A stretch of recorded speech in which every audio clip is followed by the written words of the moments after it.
السلام عليكم ورحمة الله. إن الحمد لله نحمده ونستعينه ونستغفره ونؤمن به ونتوكل عليه ونعوذ بالله من شرور أنفسنا ومن سيئات أعمالنا. من يهده الله فلا مضل له ومن يضلله فلا هادي له. وأشهد أن لا إله إلا الله وحده لا شريك له وأشهد أن محمدا عبده ورسوله. أعوذ بالله من الشيطان الرجيم.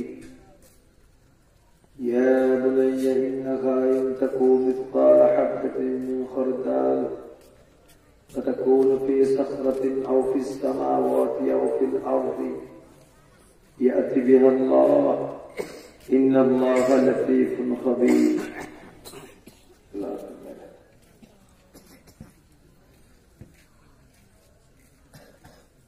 عن أبي هريرة رضي الله تعالى عنه قال قال رسول الله صلى الله عليه وسلم من تعلم علما ممن ابتغى به وجه الله عز وجل لا يتعلمه إلا ليصيب به عرض من الدنيا لم يجد عرف الجنة يوم القيامة. رواه أبو داود. প্রশংসা আল্লাহ তাআলার জন্য যে আল্লাহ সুবহানাহু ওয়া তাআলা চরকুশবাড়ি ঘুষপাড়া কবরস্থানের উন্নতি করবে বিরাট ইসলামী জালসায় আমাদেরকে এই প্রতিকূল পরিস্থিতিতে যোগদান করার তৌফিক এনায়েত করেছেন। তার শানে শুকরিয়া আদায় করি, সকলে করি আলহামদুলিল্লাহ। দরুদ ও সালাম বর্ষিত হোক শেষ নবী হযরত মুহাম্মদ সাল্লাল্লাহু আলাইহি ওয়াসাল্লামের উপর। অতঃপর জলসার সম্মানিত সভাপতি সাহেব, সহসভাপতি, আমন্ত্রিত ওলামায়ে কেরাম,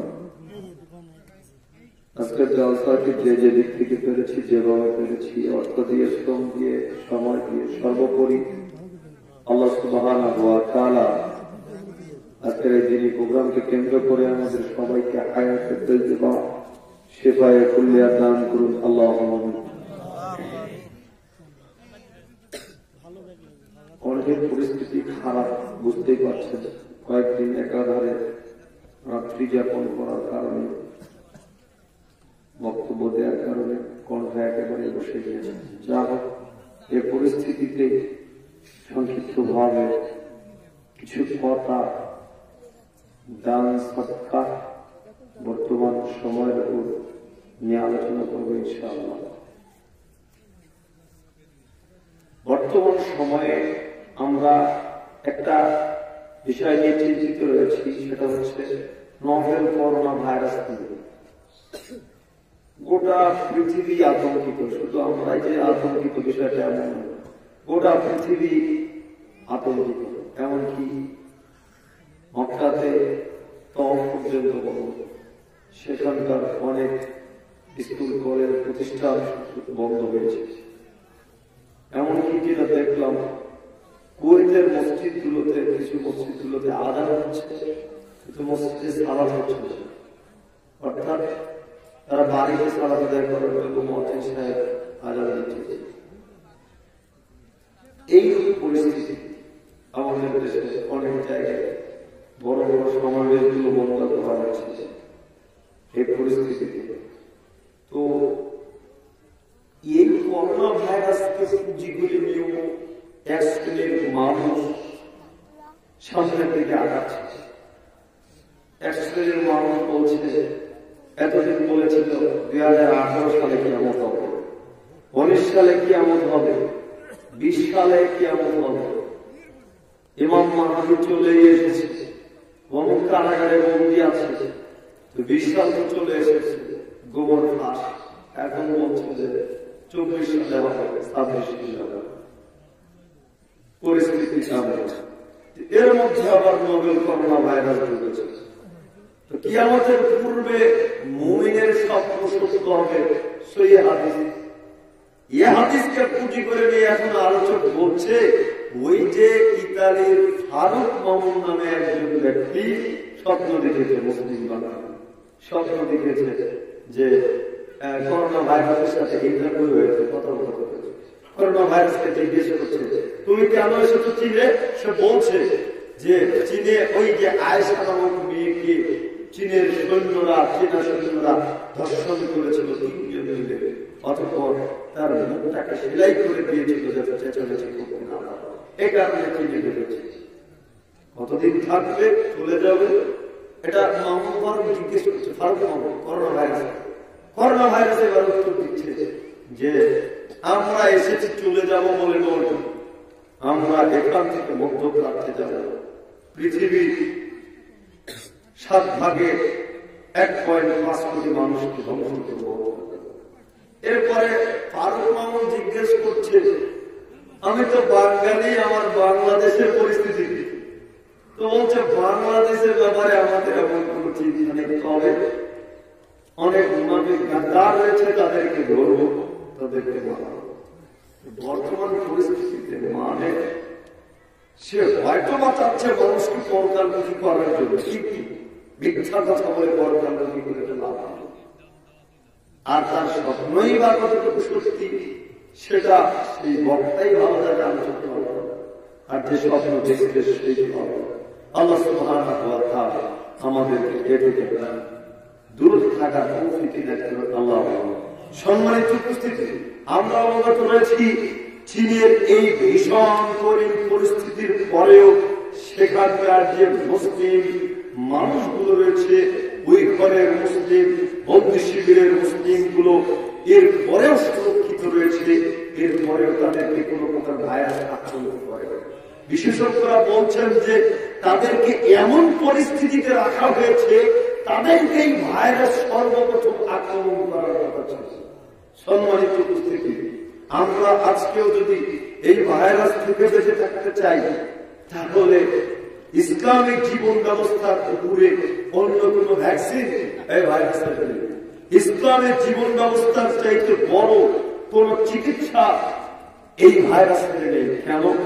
আপনি নিজেও জানেন যে বরং যারা বিশেষজ্ঞ রয়েছে, ডাক্তার রয়েছে, স্বাস্থ্যকর্মী রয়েছে, এরা বারবার বলছে তোমরা খাবারের পূর্বে হাত ধোও, মানুষের থেকে দূরে থাকো, এমনকি হ্যান্ডশেক পর্যন্ত করতে নিষেধ করা হয়েছে।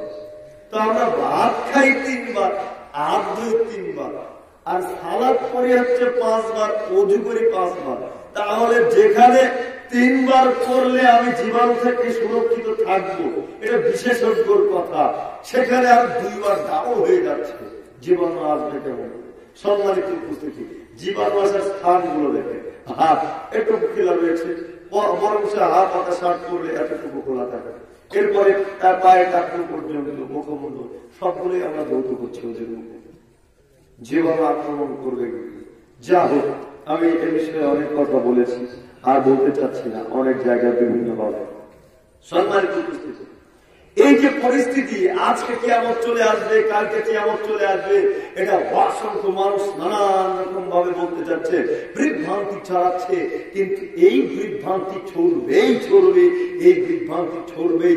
কিন্তু লক্ষ্য করুন, আল্লাহ তাআলা বলছেন, ইন্নাল্লাহা ইনদাহু ইলমুস সাআতি, নিশ্চয়ই কিয়ামতের জ্ঞান একমাত্র আমার নিকট রয়েছে।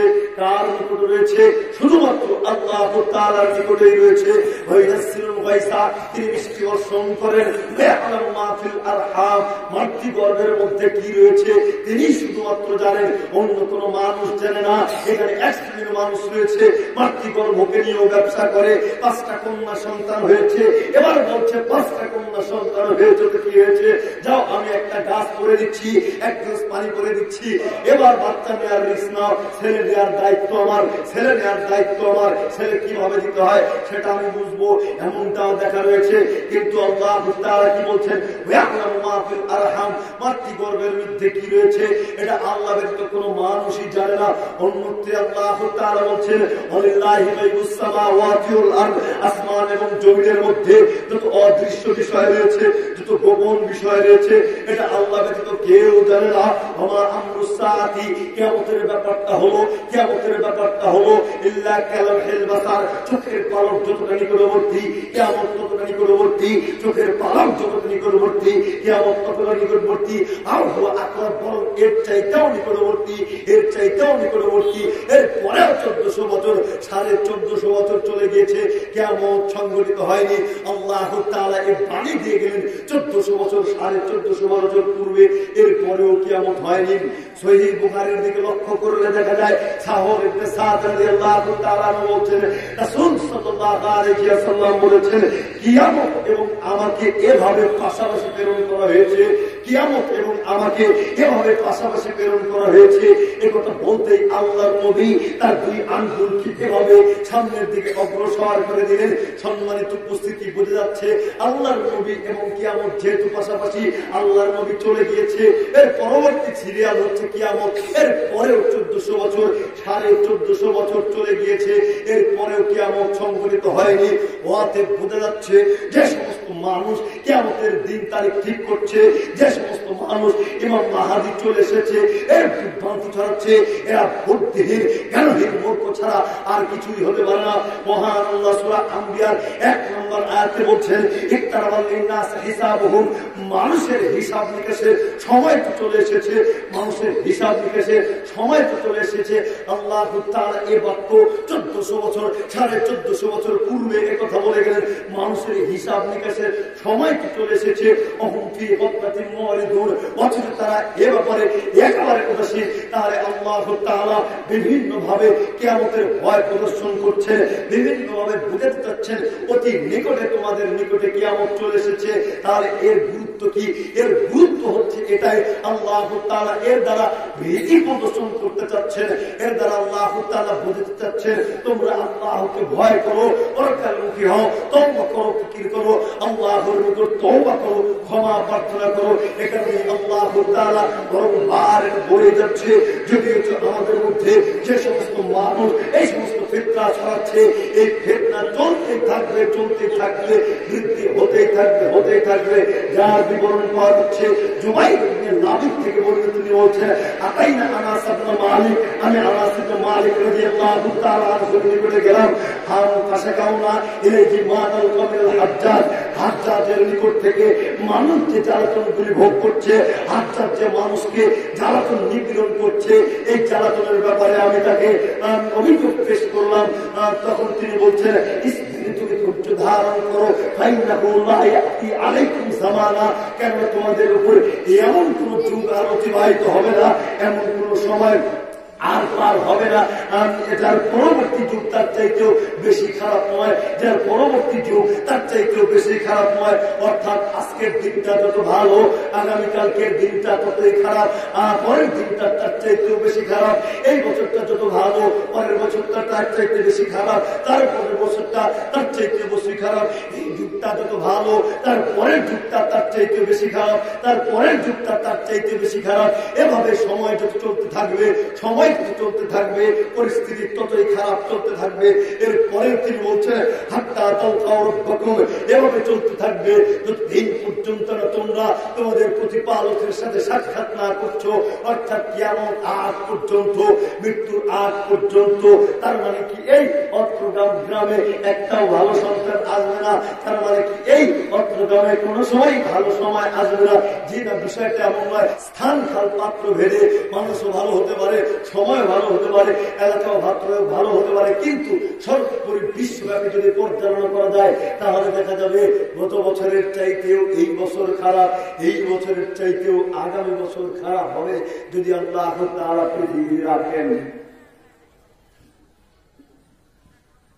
বুখারীর 5231 নম্বর হাদিসের দিকে লক্ষ্য করলে দেখা যায়, আনাস রাদিয়াল্লাহু তাআলা আনহু বলছেন, লা ইউহাদ্দিথুকুম বিহি আহাদুন গায়রি, আমি তোমাদের মধ্যে এমন একটি হাদিস বর্ণনা করব যা আমি ব্যতীত কেউ বর্ণনা করতে পারবে না। একথা বলতেই তিনি বলছেন, সামিআতু রাসূলুল্লাহ সাল্লাল্লাহু আলাইহি ওয়াসাল্লাম, আমি আল্লাহর নবীকে বলতে শুনেছি, তাকুলু ইন্না মিন আসরাতিস সাআতিল কালিল, কিয়ামতের লক্ষণগুলির মধ্যে রয়েছে শিক্ষা উঠে যাবে, ওয়াকসারু জাহাল, মূর্খতা বর্ষণ পাবে। শিক্ষা উঠে যাবে, ওয়াকসারু জাহাল, মূর্খতা বর্ষণ পাবে। এটাও একটা কিয়ামতের লক্ষণ, এটাও একটা কিয়ামতের লক্ষণ। আল্লাহর নবী অত্র হাদিসের বিবরণীতে সর্বপ্রথম যে বিষয়টি উল্লেখ করলেন কিয়ামতের লক্ষণগুলির মধ্যে, এর মধ্যে সর্বপ্রথম উল্লেখ করলেন শিক্ষার হার কমে যাবে। 10 বছর পূর্বের তুলনায় এখন শিক্ষার হার অনেক বেড়ে চলেছে, অনেক বেড়ে চলেছে। তার মানে কি এই আল্লাহর নবী মিথ্যা কথা বলে গিয়েছেন? জি না, বিষয়টা এমন নয়। আল্লাহর নবী মিথ্যা কথা বলে যান নাই। বর্তমান পরিস্থিতি, বর্তমান শিক্ষা এই মিথ্যা। বর্তমান পরিস্থিতির দিকে লক্ষ্য করলে দেখা যাবে 10 বছর পূর্বের তুলনায় এখন খুন, রাহাজানি, হত্যা, ধর্ষণ আরো বেড়ে চলেছে, বেড়ে চলেছে, বেড়ে চলেছে। অর্থাৎ বাজারে যে সমস্ত শিক্ষা, শিক্ষার নামে প্রচলিত রয়েছে, এই শিক্ষা পশ্চিমকালেও শিক্ষা হতে পারে না, এই শিক্ষা পশ্চিমকালেও শিক্ষা হতে পারে না। যে শিক্ষা, যে শিক্ষা অর্থ কিনা হতে পারে, এই শিক্ষা পশ্চিমকালেও শিক্ষা হতে পারে না।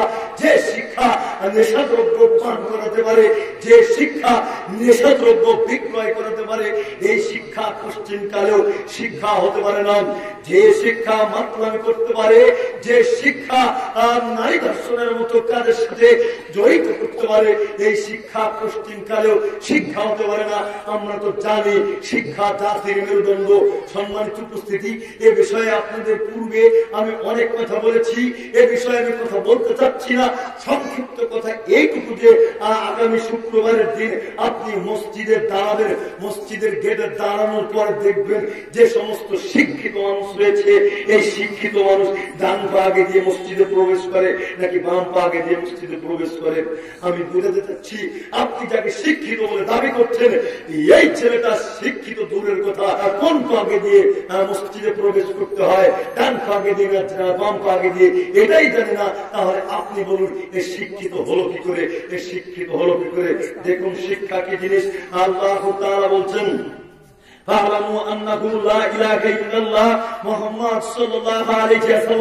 আপনি জ্ঞান অর্জন করুন, আল্লাহ ব্যতীত কোন মাবুদ নেই। আল্লাহ তাআলা নবী মুহাম্মদ সাল্লাল্লাহু আলাইহি ওয়াসাল্লামকে শিক্ষা অর্জন করতে বললেন, আল্লাহ ব্যতীত কোন মাবুদ নেই, এ তুমি জ্ঞান অর্জন করো।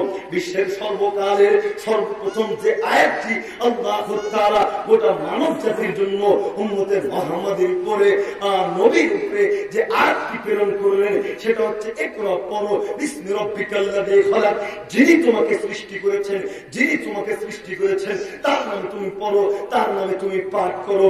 তাহলে সর্বপ্রথম শিক্ষা আপনাকে গ্রহণ করতে হবে, সেটা হচ্ছে কোরআনী শিক্ষা, সেটা হচ্ছে আল্লাহ প্রদত্ত শিক্ষা, পৃথিবীর বুকে একমাত্র শিক্ষা, যে শিক্ষার মধ্যে বলা হচ্ছে তোমার যে সৃষ্টিকর্তা রয়েছে, এই সৃষ্টিকর্তার নামে তুমি পড়ো। সর্বপ্রথম আমি আপনি যদি এই শিক্ষা অর্জন করি, আমার আপনার সন্তান সন্ততিকে যদি, ছেলে মেয়েদেরকে যদি এই শিক্ষা গ্রহণ করায়, তাহলে এর পরবর্তীতে মানে আকীদা বিষয়ক শিক্ষাটা যদি দিয়ে নেন, আল্লাহকে, রাসূলকে এই আকীদা বিষয়ক শিক্ষাটা যদি আপনি আপনার সন্তানকে দেওয়ার পরে ডাক্তার, ইঞ্জিনিয়ার, জজ, ব্যারিস্টার, উকিল বানান, তখন কোন আর সমস্যা হবে না। আপনার সন্তান পথভ্রষ্ট হবে না, আপনার সন্তান পথভ্রষ্ট হবে না। আপনার নীতি এতটাই খারাপ যে, আপনার নীতি এতটাই খারাপ যে আপনি আপনার সন্তানকে শিক্ষিত করছেন পৃথিবীর টাকা করে উপার্জন করার জন্য, আপনি আপনার সন্তানকে শিক্ষিত করছেন, পড়াশোনা করাচ্ছেন পৃথিবী উপার্জন, পৃথিবীতে সফলতা অর্জন করার জন্য। দেখুন, লক্ষ্য করুন, আবু হুরায়রা রাদিয়াল্লাহু তাআলা আনহু বলেছেন, রাসূল সাল্লাল্লাহু আলাইহি ওয়াসাল্লাম বলেছেন, মান তাআল্লামা ইলমান মিম্মান ইবাদা বিহি ওয়াজহুল্লাহি আযওয়াজাল্লাহ, যে ইলম দ্বারা আল্লাহর সন্তুষ্টি অর্জন করা যায়, যে ইলম দ্বারা আল্লাহকে খুশি করে যায়, লা ইয়াতাআল্লামু ইল্লা লিউসিবা বিহি আরদুম মিনাদ দুনিয়া, এই ইলম যদি কোন মানুষ দুনিয়া লাভের উদ্দেশ্যে হাসিল করে, দুনিয়া লাভের উদ্দেশ্যে অর্জন করে বিচারের কাজ দ্বারা ওই ব্যক্তি জান্নাতের সুগন্ধি পাবে না, ওই ব্যক্তি জান্নাতের সুগন্ধি পাবে না। তাহলে আপনার সন্তানের কি পরিস্থিতি, আপনার সন্তানের কি পরিস্থিতি আপনি চিন্তা করুন। আমার তো সেদিনের কথা মনে হয়ে গেল, আমার মাদ্রাসার ছাত্রকে একজন বলছে, আমার সামনে বলছে ইবলিস, আমার সামনে বলছে ইবলিস, আমি ওকে বলছি আপনি ইবলিস বলছেন আমার সামনে, এরপরে বলছে জানোয়ারের বাচ্চা। এই পিতাটাই কেমন, আর সেই পিতা তার সন্তানকে বা কি শিক্ষা দিচ্ছে? মনে করে রাখবেন না। আপনাকে আমি এতটুকু বলতে চাচ্ছি, যে ছেলেটা ঘুম থেকে জাগ্রত হয়ে আলিফ বা তা সা পড়ার জন্য মসজিদের দিকে রওনা হয়, এই ছেলেটার জন্য আসমান জমিনের মধ্যে যা কিছু রয়েছে, যত কীট পতঙ্গ রয়েছে, এই মাহফিলের পোস্টার, এই মোবাইল, এই মাউথপিস, এই কোরআন, এই খাতা কলম, যা কিছু রয়েছে সব কিছু এই ছাত্রর জন্য আল্লাহর নিকট প্রার্থনা করতে থাকে। যে ব্যক্তি আল্লাহর দ্বীনি কালাম শিক্ষা অর্জন করতে যায়, এরকম শিক্ষা অর্জন করতে যায়, এই ছাত্রের, এই ছাত্রীর সন্তুষ্টির জন্য ফেরেশতারা ডানা বিছাতে থাকে। আপনি এই ছেলেকে গালি দিলেন কেন, তুচ্ছ মনে করলেন কেন? আপনার সন্তানের পরিস্থিতি বলি, আপনার সন্তানের পরিস্থিতিটা হচ্ছে এইরকম। মুয়াজ্জিন যখন বলছে আসসালাতু খায়রুম মিনান নাওম, তখন আপনার সন্তানের কানে মুখে নাকে শয়তান পেশাব করে দিচ্ছে। আর আমার মাদ্রাসার ছাত্র যখন মুয়াজ্জিন আযান দিচ্ছে, চট করে উঠে সঙ্গে সঙ্গে উঠছে আলহামদুলিল্লাহিল্লাযী আহইয়ানা বা'দা মা মাতানা ওয়া ইলাইহিন নুশুর, এটা বলে চট করে উঠে ওযু করে দুই রাকাত সালাত আদায় করে কোরআন তেলাওয়াত শুরু করছেন। আপনি তাকে ইবলিস বলেন কোন সাহসে, কোন সাহসে আপনি এটা বললেন? আপনার সাহস থেকে আমি পর্যন্ত চমকে উঠি। আপনার সাহস কত বড়, এটার কাজ করে আপনি জবাব দেওয়ার জন্য প্রস্তুত থাকেন। সম্মানিত উপস্থিতি, আমি দূর থেকে এসেছি। আপনার প্রতিষ্ঠান নিয়ে আপনার চিন্তিত হওয়া যত উচিত, আমার ততটুকু চিন্তিত হওয়া উচিত নয়। আপনার প্রতিষ্ঠান, আমি এখানকার শিক্ষক, মনে প্রাণে চেষ্টা করতে হবে আপনার প্রতিষ্ঠানকে সামনে বাড়ানোর জন্য। কিন্তু আপনি প্রতিষ্ঠানকে সহযোগিতা না করলেন, বাধা দিচ্ছেন কেন? আমার এটা বুঝে আসে না পারেন। আমি আপনাকে তো বলেছি আপনি একটু দোয়া করেন। দোয়া করতে না পারলে আপনি একটা ছাত্রের সাথে দেখা হলে মাথায় হাত দিয়ে বলেন আল্লাহ তো বড় করুন, বিচারের কাজ করে আপনি এই ছাত্রকে দোয়া করার জন্য আপনি সফলতা অর্জন করতে পারেন। আল্লাহ সুবহানাহু ওয়া তাআলা আমাদের সঠিক বুঝদান করুন। আল্লাহুম্মা আমিন। আমি বলছিলাম কিয়ামতের লক্ষণগুলির মধ্যে রয়েছে সময় সংক্ষিপ্ততা রয়েছে, যার কারণে বলছিলাম কিয়ামতের লক্ষণগুলির মধ্যে রয়েছে এক নম্বরে আল্লাহর নবী হাদিসে বললেন এরা উঠে যাবে। দুই নম্বরে বলছেন ওয়াকসারুস সানা, ব্যভিচার বেশি হয়ে যাবে। ব্যভিচার বেশি হয়ে যাওয়াটাও কিয়ামতের একটা লক্ষণ। ব্যভিচার বেশি হয়ে যাওয়াটাও কিয়ামতের একটা লক্ষণ। রাসূল সাল্লাল্লাহু আলাইহি ওয়াসাল্লাম বলছেন খুজুয়াননি, তোমরা আমার থেকে উপদেশ গ্রহণ করো, তোমরা আমার থেকে উপদেশ গ্রহণ করো। ওয়াজআলাল্লাহু লাহুম সাবিলা, আল্লাহ তাআলা তোমাদের জন্য একটা পথ বের করে দিয়েছেন। আল বিকরু বিল বিকরি জাওমিআতা, কোন অবিবাহিত নারী পুরুষ যদি ব্যভিচার লিপ্ত হয়, কোন অবিবাহিত নারী পুরুষ যদি ব্যভিচার লিপ্ত হয়, জাওমিআতা, তাহলে তাকে 100 বেত্রাঘাত প্রদান করতে হবে। ওয়াসাইয়্যিবু বিসাইয়্যিবি, যদি কোন বিবাহিত নারী পুরুষ ব্যভিচার লিপ্ত হয়, জাওমিআতা, সর্বপ্রথম তাদেরকে 100 বেত্রাঘাত প্রদান করতে হবে। আর রাজমি, এবং তাকে হত্যা করতে হবে, এবং তাকে হত্যা করতে হবে। এখন তো ব্যভিচারের পরিস্থিতি দেখলে মাঠে ঘাটে রাস্তাঘাটে যেখানে তাকানো যায় সেখানে ব্যভিচার, সেখানে ব্যভিচার। পৃথিবীতে তিনটা অপরাধের কারণে মানুষকে হত্যা করা যায়, তিনটা অপরাধের কারণে মানুষের ফাঁসি হয়। তার দুইটা অপরাধ থেকে পৃথিবীতে মানুষ বেঁচে যেতে পারে। তার এক নাম্বার হচ্ছে কোন মুসলমান ব্যক্তি যদি বলে আমি আল্লাহকে মানি না, আমি আল্লাহকে অস্বীকার করছি, তাহলে ওই ব্যক্তিকে হত্যা করতে হবে। তবে তাকে 7 দিন সময় দিতে হবে, বলতে হবে তুমি এটা বলে ভুল করেছো, তওবা করো, আল্লাহর নিকট মাফ চাও। এরপরে ব্যক্তি যদি ভুল বুঝে ফিরে আসে তাহলে ওই ব্যক্তি বেঁচে গেল। দ্বিতীয় নাম্বার, আমি যদি আপনাকে হত্যা করি, এরপরে আপনার যে গার্জিয়ান রয়েছে, পিতামাতা রয়েছে, এই পিতামাতা গার্জিয়ান যদি আমার উপরে কেস করে, দেশের আইন যদি আমাকে ফাঁসি দেয়, তাহলে আমি মরে যাবো, আমার ফাঁসি হয়ে যাবে। কিন্তু আমি যদি ভুল স্বীকার করি, আমি যদি আপনার নিকটে গিয়ে বলি বাপজি মাজি ভুল হয়েছে, অপরাধ করেছি, বলবো যে কাজটি করেছি, আমাকে মাফ করে দিন, আপনার মনে যদি দয়া হয় আপনি যদি আমাকে মাফ করে দেন, তাহলে পৃথিবীর শাস্তি থেকে বেঁচে যাবো। কিন্তু কোন বিবাহিত নারী পুরুষ যদি ব্যভিচার লিপ্ত হয়, তাহলে ওই ব্যক্তিকে হত্যা করতেই হবে, ওই ব্যক্তি হত্যা হতেই হবে। পাপ যদি প্রকাশ হয়ে যায়, ওই যে লক্ষ্য করুন মাজিদ মালিকের হাদিসটা রাসূল সাল্লাল্লাহু আলাইহি ওয়াসাল্লামের নিকট মাজিদ মালিক এসে বলছে, আল্লাহর নবী তাহহারনি, আমাকে পবিত্র করুন। তিনি বলছেন ইরজি, ফিরে দাও, আস্তাগফিরুল্লাহ ওয়া তুবু ইলাইহি, আল্লাহর নিকট তওবা করো, তোমার পাপ মোচন হয়ে যাবে। মাজিদ মালিক এভাবে চতুর্থবার যাতায়াত করলেন। চতুর্থবার যখন আসলেন তখন তিনি বলছেন ফিমা উতাহারুকা, তোমাকে আমি কি অপরাধ থেকে পবিত্র করব? তখন তিনি বলছেন মিনাজ যানা, ব্যভিচার হতে। আল্লাহর নবী সঙ্গে সঙ্গে চমকে উঠলেন, বলে কি? তখন আল্লাহর নবী বলে উঠলেন সঙ্গী সাথী, আমি কি শুনুন, তোমরা খোঁজ দিয়ে দেখো তো মাজিদ মালিক কি পাগল উন্মাদ আসারি বা খমরান, নাকি সে মদ পান করেছে, নাকি সে খারাপ পান করেছে। সঙ্গে সঙ্গে তারা খোঁজ খবর নিয়ে দেখলেন, বলে আল্লাহর নবী মাজিদ মালিক পাগল নয়, নেশাদ্রব্য পান করেননি। এরপরে আল্লাহর নবী তাকে পুনরায় জিজ্ঞেস করছেন ফিমা আযালাইতা, তুমি কি সত্যি সত্যি ব্যভিচার লিপ্ত হয়েছো? তখন তিনি বলছেন নাম, জি হ্যাঁ, আমার বিরোধী। আল্লাহর নবী তাকে হত্যার নির্দেশ প্রদান করলেন। ঘটনার 2 দিন অথবা 3 দিন পর যা রাসূলুল্লাহ সাল্লাল্লাহু আলাইহি ওয়াসাল্লাম আল্লাহর নবী সাহাবীদের সম্মুখে আসলেন। সাহাবীদের মধ্যে 2 দলে বিভক্ত হয়ে গেল। একদল বলতে থাকলো মাজিদ মালিক ক্ষতিগ্রস্ত হয়ে গিয়েছে, পাপ করেছে, ওর পরকাল ধ্বংস হয়ে গিয়েছে। আরেকদল বুঝতে থাকলো মাজিদ মালিক অনেক তওবা করেছিল, ওর পাপ মোচন হয়ে গিয়েছে। আল্লাহর নবী বলে উঠলেন সঙ্গী সাথী, তোমরা মাজিদ মালিকের জন্য আল্লাহর নিকট তওবা করো, ক্ষমা প্রার্থনা করো। যদি মাজিদ মালিকের তওবাকে সমস্ত উম্মাতের মধ্যে বন্টন করে দেওয়া হতো, তাহলে তা সবার জন্যই যথেষ্ট হতো।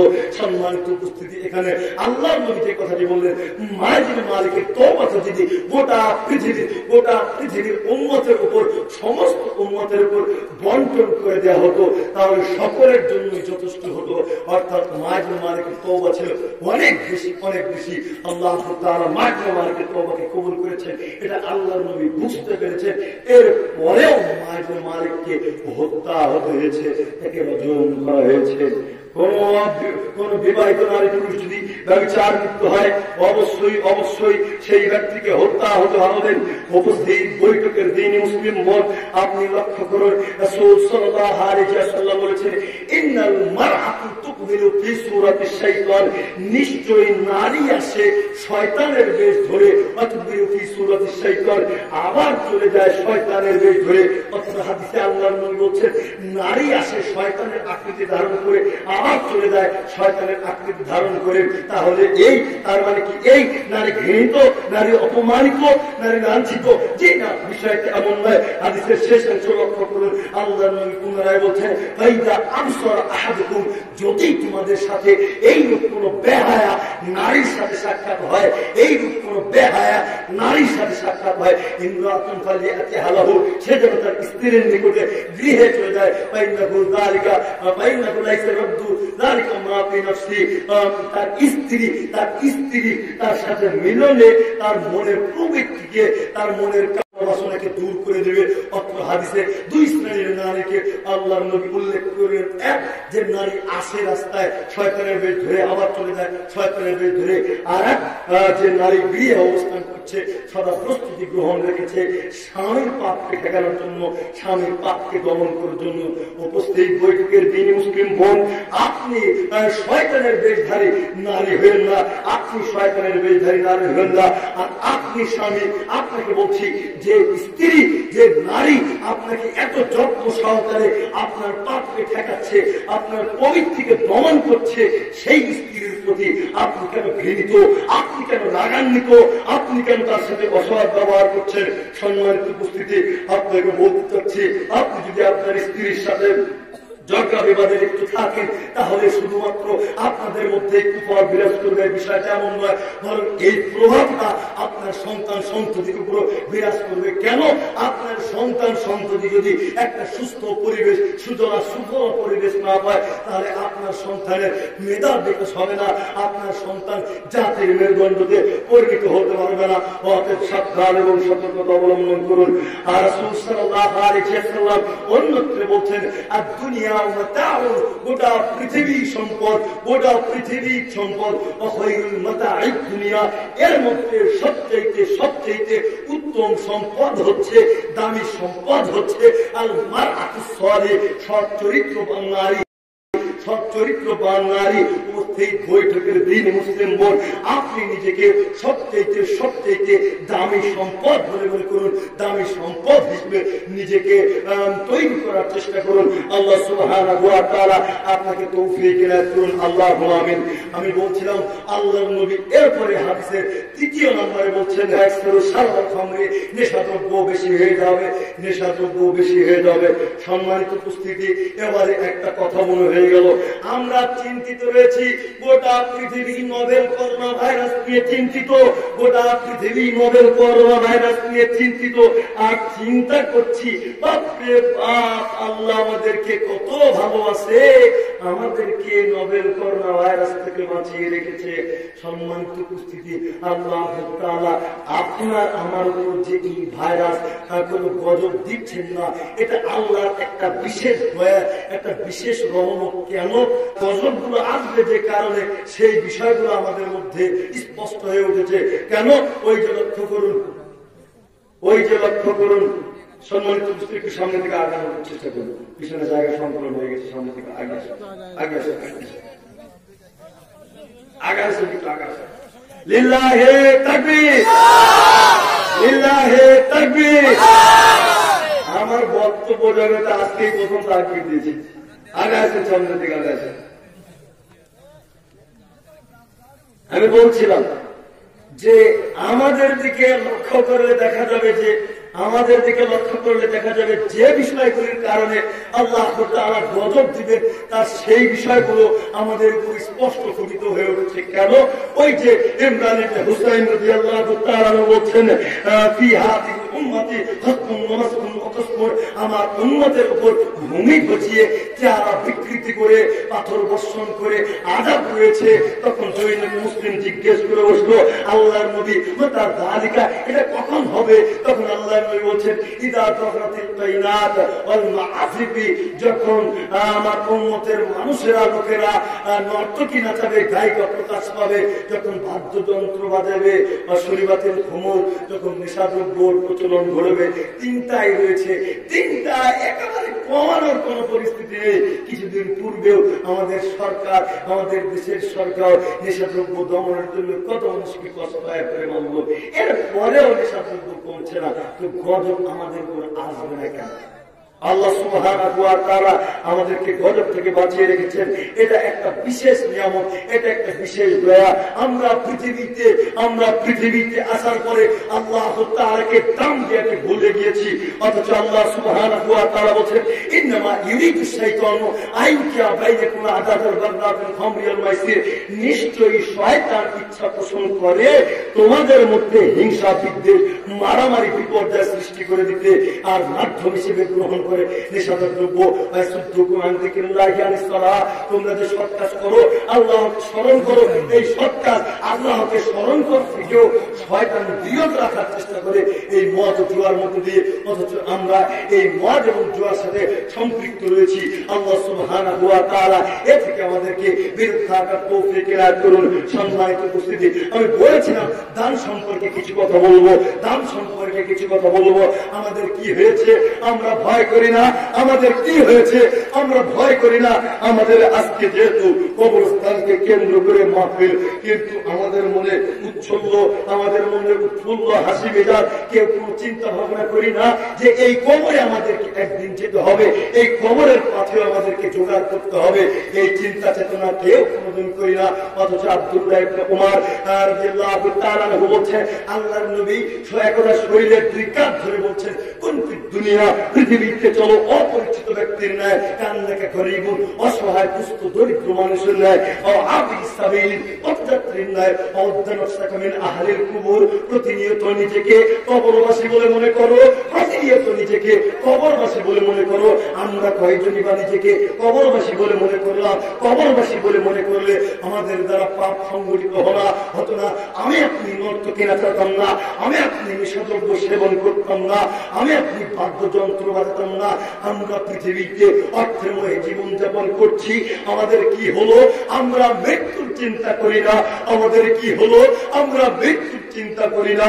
অথচ বিশ্বের সর্বকালের সর্বশ্রেষ্ঠ সম্মানিত মহামানব হযরত মুহাম্মদ সাল্লাল্লাহু আলাইহি ওয়াসাল্লাম, তার মতো একজন মানুষ, তাকেও মৃত্যুবরণ করতে হয়েছে।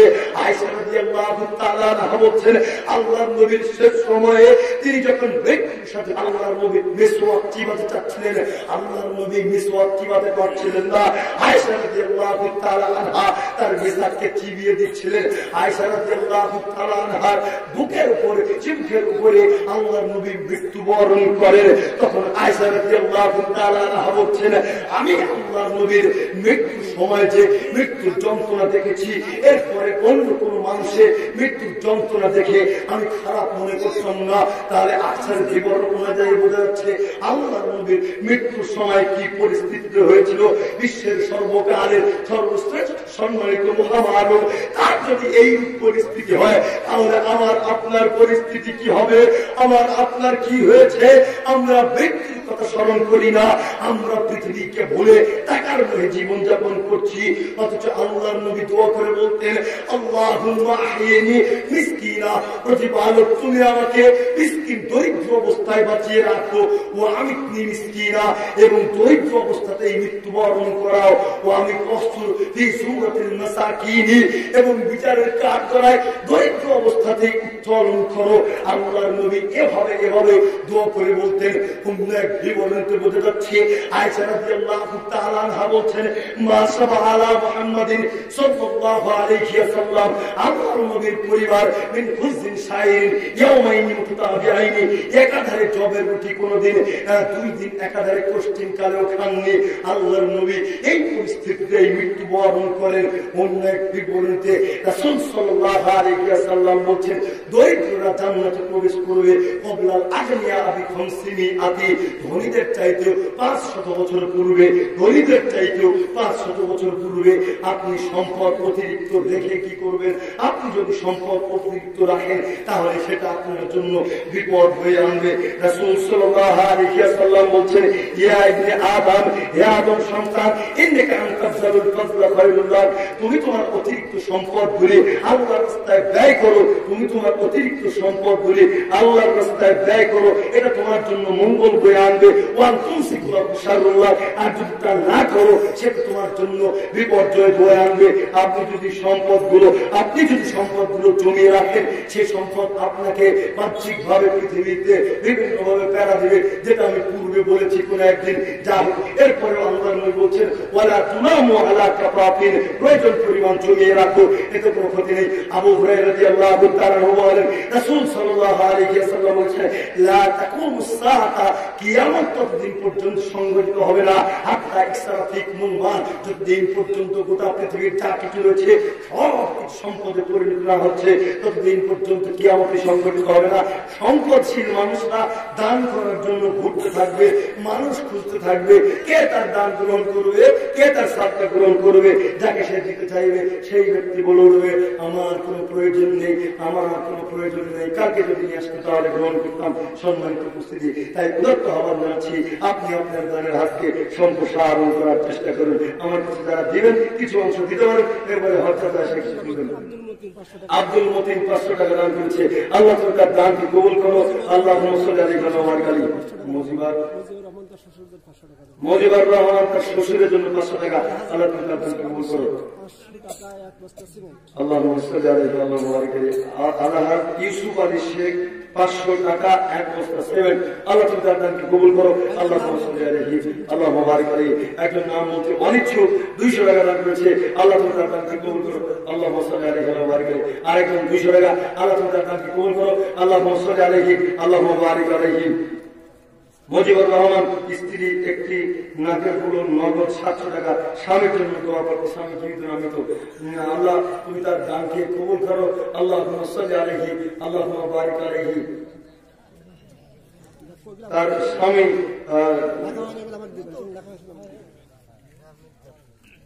আব্দুল বারি মন্ডল পিতা মোহাম্মদ আশরাফ আলী বিন্নবাড়ি 20 কেজি ভুট্টা মৃত মায়ের জন্য দোয়া চেয়েছে আল্লাহ তুমি তার দানকে কবুল করো আল্লাহ তার মায়ের কবরে যদি কোনো শাস্তি হয়ে থাকে আল্লাহ তুমি তার মায়ের কবরের শাস্তিকে দূর করে দাও আল্লাহ আলাইহি আল্লাহ মুবারক আলাইহি আরেকজন মোহাম্মদ লোকমান আলী খা পিতা মৃত আলীউদ্দিন 10 কেজি ভুট্টা 10 কেজি রসুন আল্লাহ তুমি তার দানকে কবুল করো আল্লাহ আলাইহি আল্লাহ মুবারক আলাইহি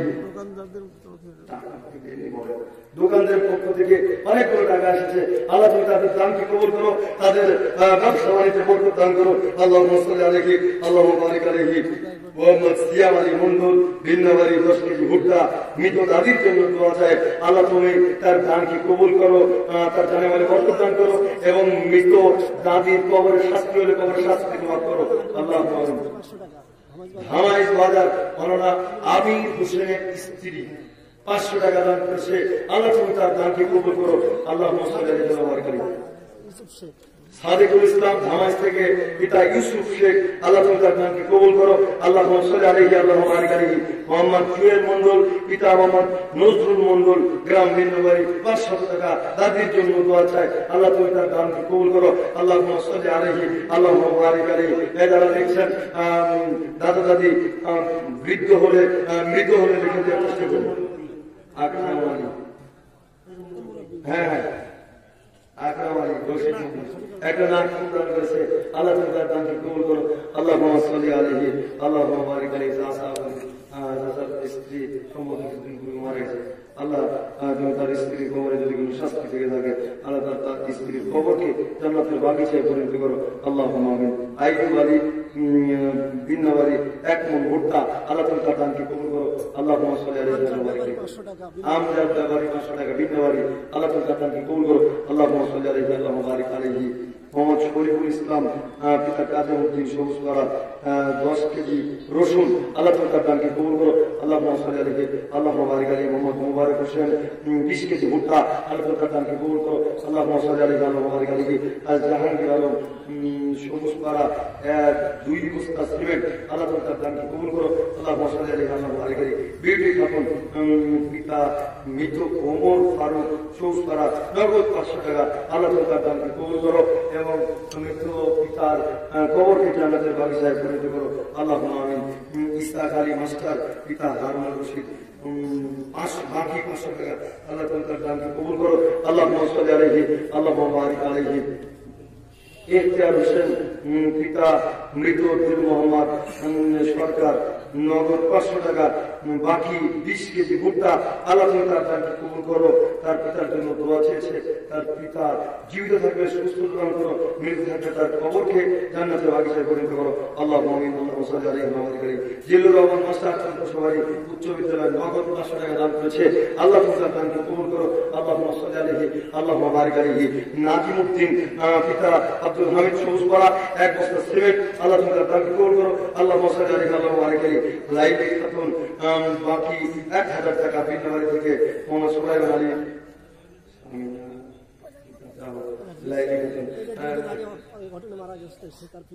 দুই দিন আগে অঘটনায় মারা গেছে অত্র প্রতিষ্ঠানে আমরা যে মাঠে নবম শ্রেণীর ছাত্র যে মাঠে গানের সময় চুরি হয়েছিল আল্লাহ তার কবরের শাস্তি যদি থেকে থাকে তাহলে তার কবরের শাস্তি মাফ করো আল্লাহ আমিন যদিও আমাদের অবগত রয়েছে যে কেউ যদি মহামারীতে হঠাৎ মৃত্যুবরণ করে যেমন অগ্নিকাণ্ডে পানিতে ডুবে যদি ইমান থাকে বলবেন না? যদি ঈমান থাকে তাহলে ওই ব্যক্তি শহীদের মর্যাদা পাবে। আল্লাহ তুমি তার পাপ রাশি ক্ষমা করো। সে যেহেতু মানুষ ছিল, মানুষ হিসেবে ভুল করতে থাকতে পারে, ছোট বালক ছিল, আল্লাহ তুমি তার কবরের শাস্তি থেকে মাফ করো। আল্লাহুম্মা আমিন। আর দিন বসিরুদ্দিন কোমরে 500 টাকা আল্লাহ তাআলা কবুল করো। আল্লাহুম্মা সাল্লি আলা মুহাম্মাদ। মোহাম্মদ মোহাম্মদ রশিদ 500 টাকা ও এক মণ ভুট্টা আল্লাহ তাআলা কবুল করো। আল্লাহুম্মা সাল্লি আলা মুহাম্মাদ। লুৎফর রহমান পিতা আব্দুল মজিদ 500 টাকা দান করেছে, আল্লাহ তাআলা কবুল করো। আল্লাহুম্মা সাল্লি আলা মুহাম্মাদ। মোহাম্মদ আলী পিতা আসর আলী সুসরা 20 কেজি রসুন আল্লাহ তাআলা কবুল করো। আল্লাহুম্মা সাল্লি আলা মুহাম্মাদ। কাজী মোহাম্মদ হারুন রশিদ চট্টগ্রামের নগদ 500 টাকা আল্লাহ তুমি তার দানকে কবুল করো। অনেকের জন্য দোয়া চেয়েছেন, আল্লাহ তুমি তাদের মনের আশা পূরণ করো। তাদের যারা কবরবাসী রয়েছে কবরের শাস্তিগুলি মাফ করো। আল্লাহুম্মা সাল্লি আলাইহি আল্লাহুম্মা বারিক আলাইহি। পরিশেষে বলতে চাচ্ছি প্রতিমা আল্লাহ তুমি দয়াবান, তুমি ক্ষমাশীল। আমাদের মধ্যে যারা কবরবাসী রয়েছে তুমি তাদের কবরের শাস্তি মাফ করো। আমাদের মধ্যে যারা অসুস্থ রয়েছে তুমি তাদেরকে সুস্থ দান করো। আমাদের মধ্যে যারা ঋণগ্রস্ত রয়েছে তুমি তাদেরকে ঋণ মুক্তি দান করো। আমাদের মধ্যে যারা ছাত্র রয়েছে তুমি তাদের মেধা শক্তি দান করো। এ বলে আজকে আলোচনা এখানে শেষ করছি। সুবহানাল্লাহি ওয়া বিহামদিহি আশহাদু আল্লা ইলাহা ইল্লা আনতা আস্তাগফিরুকা ওয়া আতুবু ইলাইক। আসসালামু আলাইকুম ওয়া রাহমাতুল্লাহ।